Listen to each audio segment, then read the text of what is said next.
زما عزتمندو یو ورځ رسول الله مبارک صلی الله علیه وسلم د جبرئیل امین نه پوښتنه کوي چې اے جبرئیل امینا کله داسې شوي دي چې د اسمان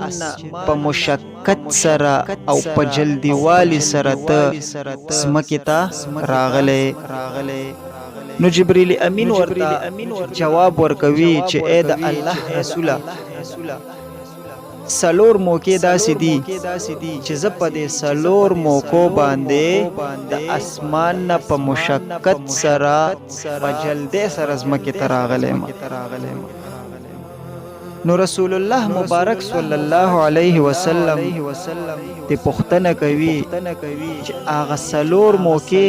کم یو دي. نو جبرئیل امین ورته جواب ورکوي چې اے د الله رسوله اولنې ځل چې کله ابراهیم علیه السلام په اور کې واچولو نو ماته الله جل شانه حکم چې فوراً حضرت ابراهیم علیه السلام لا ځان ورسوا. دویم ځل وای چې کله حضرت اسماعیل علیه السلام په مړی باندې چاړه کې خودله نو د الله جل شانه طرف نه ماته حکم وشو چې لاړ شه او د حضرت اسماعیل علیه السلام په مړی باندې چې دا کومه چاړه پرته ده د دې دا مخه الټه کا. دریم ځل و چې کله حضرت یوسف علیه السلام په کوی کې واچولو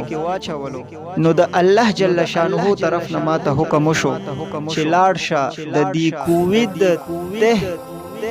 نه یو کاڼی راواله او په هغې باندې د حضرت یوسف علیه السلام په کلار سره کېنوه. څلورم ځل وای چې کله د رسول الله مبارک صلی الله علیه وسلم خاخ مبارک شهید شولو نو ماته الله جل شانه حکم وکړو چې فوراً ځمکې ته ځان ورسوه او د رسول الله مبارک صلی الله علیه وسلم د دې غاښ دا وینه چې در نظمکې ته پریونځي. نو وای ما د اسمان نه فوراً ځان ځمکې ته رو رسولو او د ځمکې